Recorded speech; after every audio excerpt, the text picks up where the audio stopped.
So students, today we have to discuss chapter 2, Indian economy from 1950 to 1990. Uh, we have started the second book in Indian economic development. In this, we have already covered chapter 1, Indian economy on the eve of independence. Now, today we are going to start chapter 2, Indian economy from 1950 to 1990. So all of us know that India got freedom on 15th August 1947, and now the challenge challenge was to reconstruct the backward and stagnant Indian economy into a developed economy. As we have discussed in chapter 1, how had the British ruined the economy of India. So now the first and foremost challenge before India was to reconstruct the backward and stagnant Indian economy into the new developed one. So first, first of all, the government of India had to decide the type of economic system, what kind of economic system would be adopted by India. So that the country could develop. So what do we mean by economic system? Question arises, what do we mean by economic system?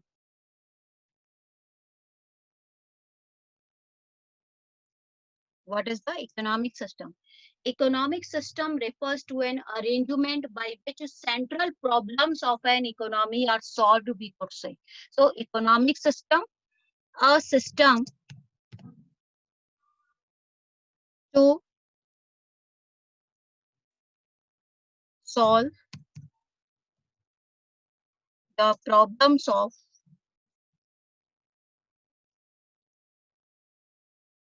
to solve the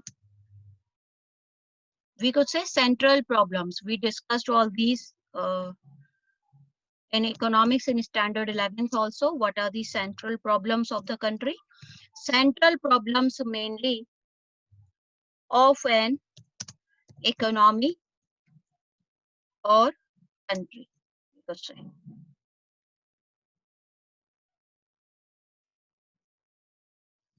Or country.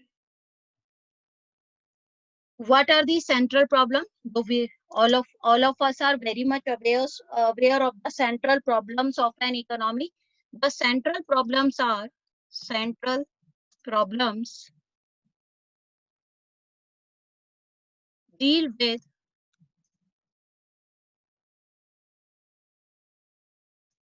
three major problems. Deal with the three major problems. Number one, what to produce. Number one, I hope all of you keep remember still what to produce. Second, we'll go through them one by one. How to produce. How to produce.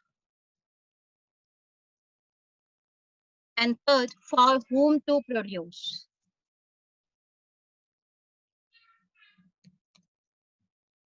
For whom to produce.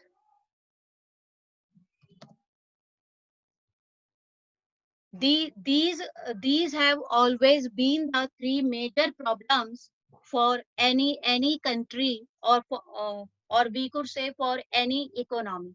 What to produce, how to produce, and for whom to produce. If first of all we speak of the what to produce, means it involves the decision making of the combination of goods and services. What kind of goods and services should be produced by the country or by an economy? Okay, this is known as the what to produce. How to produce, what kind of technique can be used for the production of goods and services. Suppose if uh, if, if the goods are produced with more labor and less capital, then this technique will be known as labor intensive. All these we have discussed in detail in standard 11. Or if the goods are produced with more capital and less labor, then these will be known to be produced with that of the capital intensive techniques. In the same way, for whom to produce, it involves the decision making for the distribution of output among people. It involves the selection of the category of people who is going to consume the goods finally, who is going to consume the goods and services ultimately. Okay, so these are known as the central problems of an economy or country, and to resolve all these issues, whatsoever the system is adopted by the countries, it is known as the economic system. So in such a manner, economic system kinds of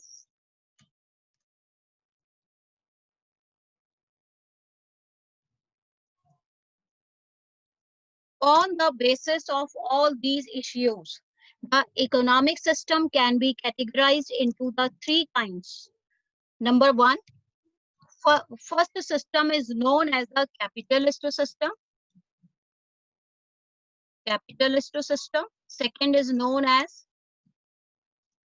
socialist system. And the third is known as the mixed economy. Mixed economy. Capitalist economy, socialist economy, and the third one is the mixed economy. First of all, we'll discuss the capitalist economy. A capitalist economy is the one in which the means of production are owned, controlled, and operated by the private sector. Capitalist economy. In short, I'm writing it here. This is dominated by the private sector, and whenever the private sector will dominate the economy of the country, it will always be the profit motive. Profit motive. Profit motive means free forces of free forces of. In short, I am writing this demand and supply. In short, I've written this D and S. So this is known as the capitalist economy.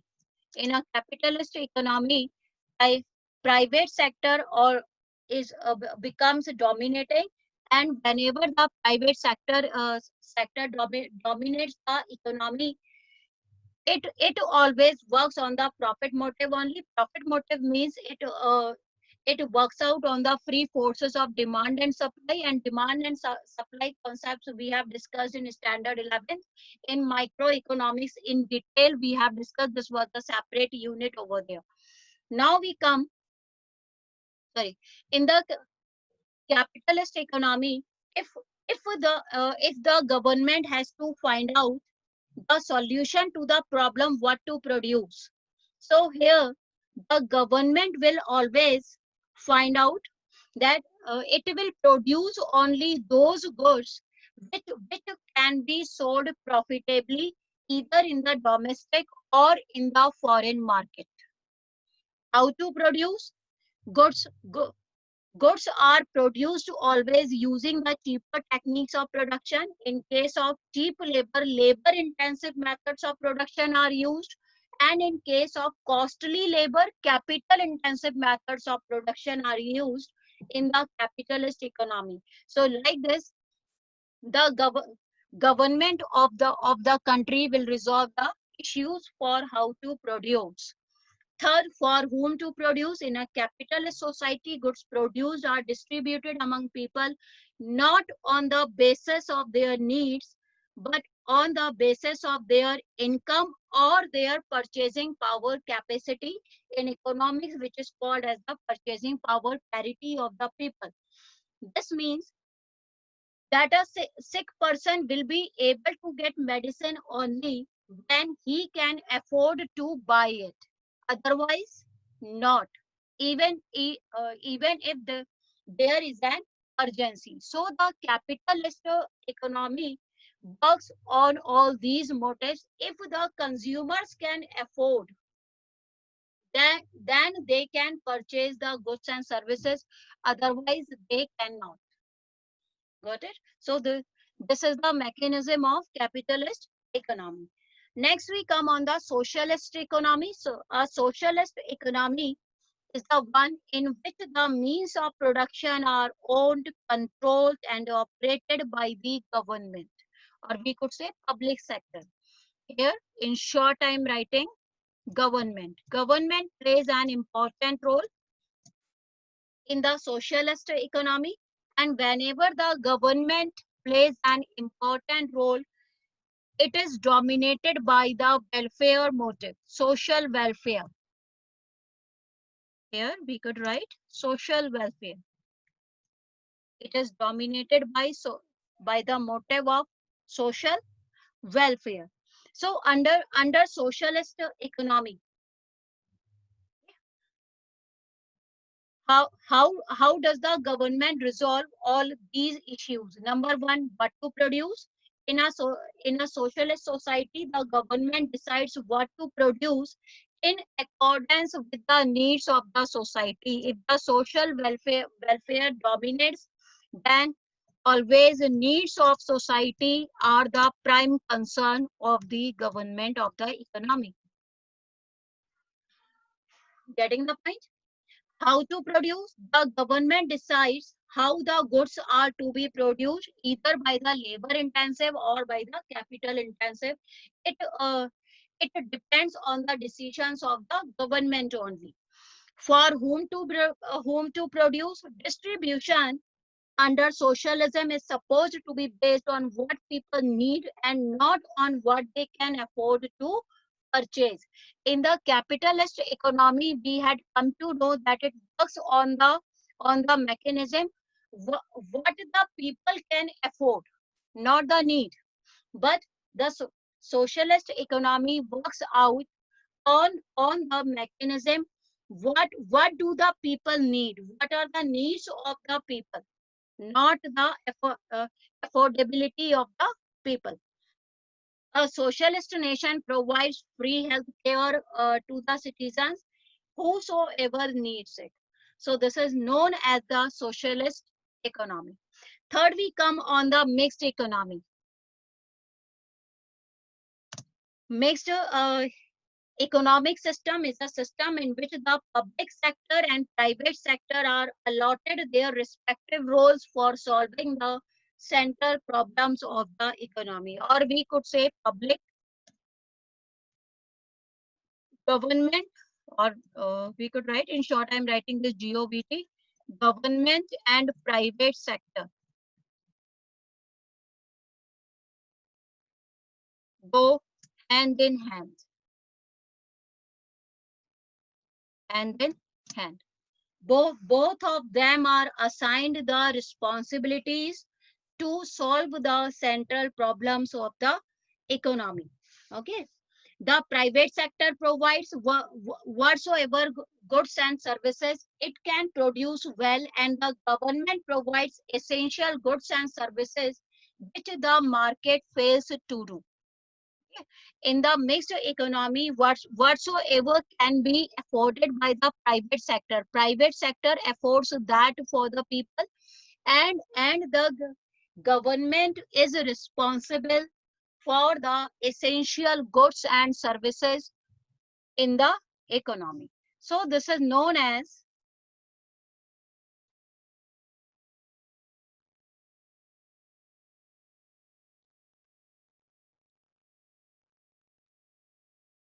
all these are known as economic systems. Now we'll see what kind of system has been adopted by India. India has adopted, I'm going to clear all these things.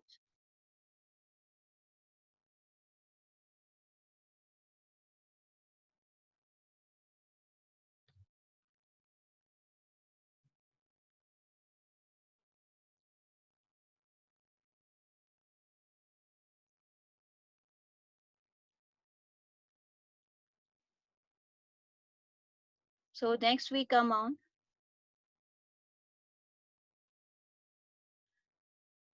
mixed economy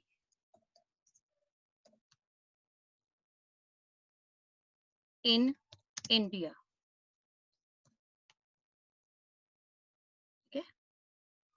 So India adopted the concept of mixed economy. The reasons behind this word, we'll discuss all these things. India adopted.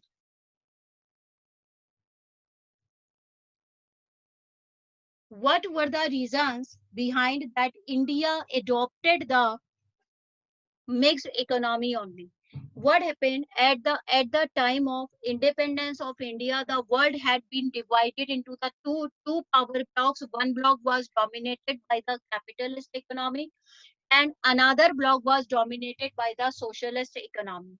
India was not so rich that India could go for the capitalist economy completely. Okay.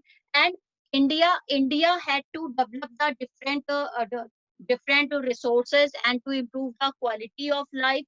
So India could not completely go with that of the socialist economy only. So India had to adopt a path which could be the balanced one.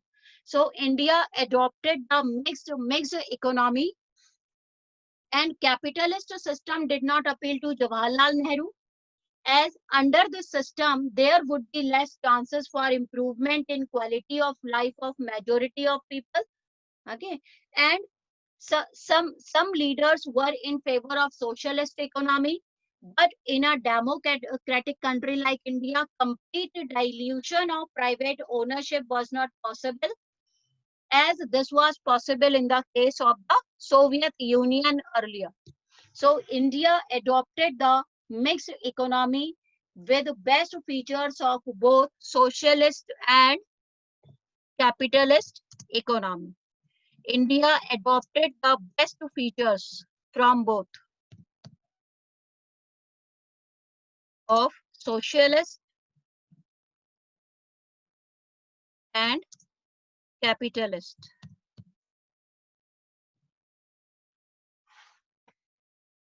Got it?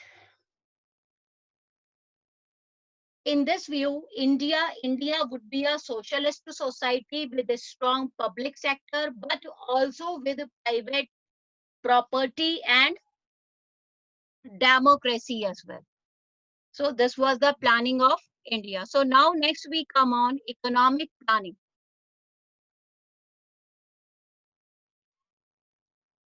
Next we'll see economic planning.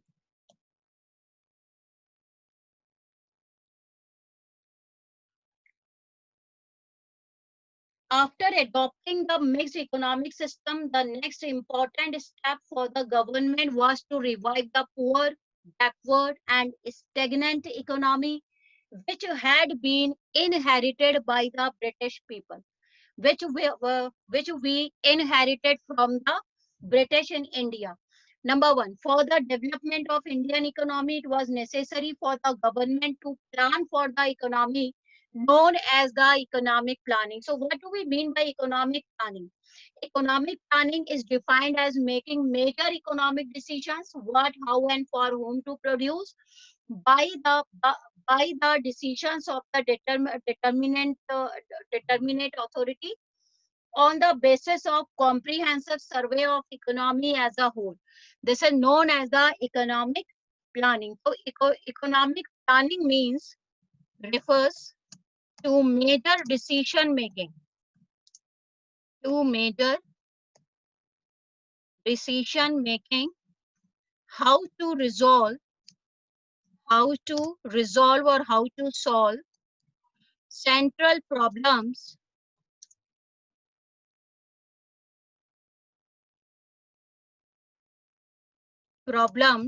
of an economy. It is known as the economic planning. For this purpose, the Industrial Policy Resolution of 1948 and the DPSP, Directive Principles of the State Policies of the Indian Constitution, assigned a leading role to the public sector.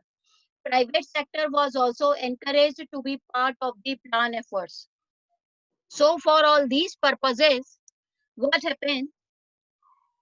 The Industrial Policy Resolution came into existence in 1948. In short, we write this IPR, Industrial Policy Resolution. Please keep remember 1948. It was brought, and DPSP, Directive Principles of State Policy in Constitution. In Constitution also assigned a leading role.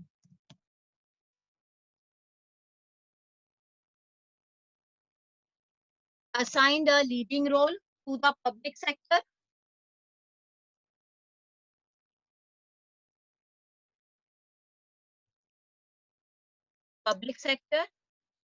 and encouraged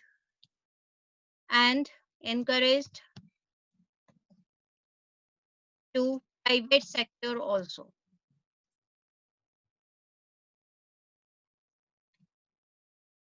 Private sector also. Next, to make the economic planning effective, the government of India set up Planning Commission in 1950 with the Prime Minister as its chairman. Okay. Next is step to make the economic planning effective.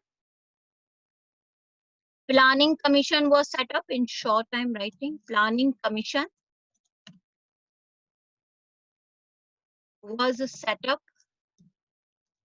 in 1950 to make the planning effective. To make planning effective. Okay. And Prime Minister was assigned the role of chairman to the Planning Commission. With Prime Minister, in short, I'm writing this PM as the chairman.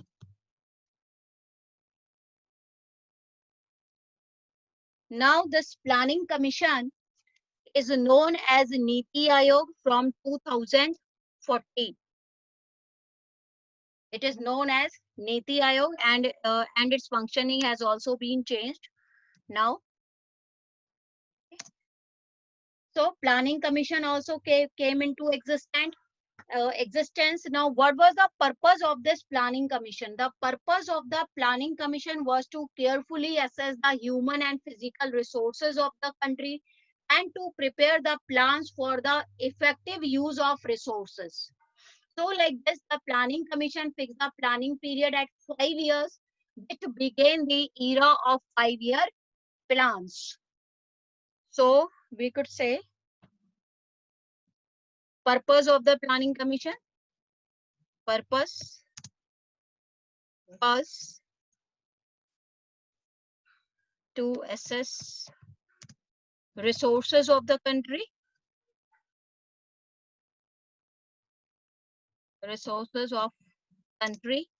and how to use them,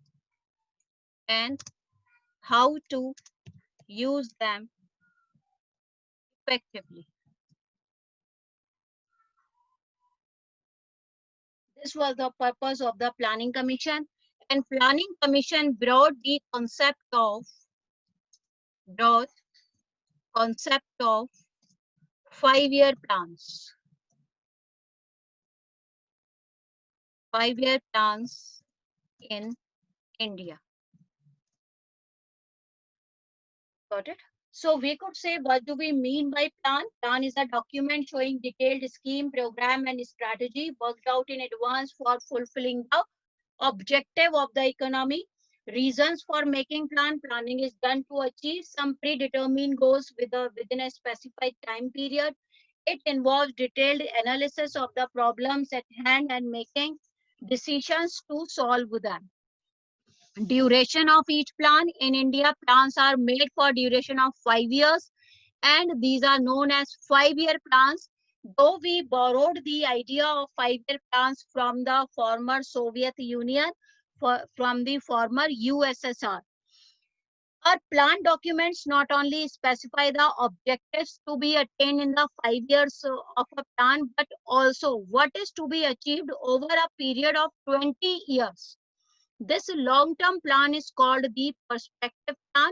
The 5-year plans are supposed to provide the basis for the perspective plans. Next, we'll discuss the goals of the 5-year plans.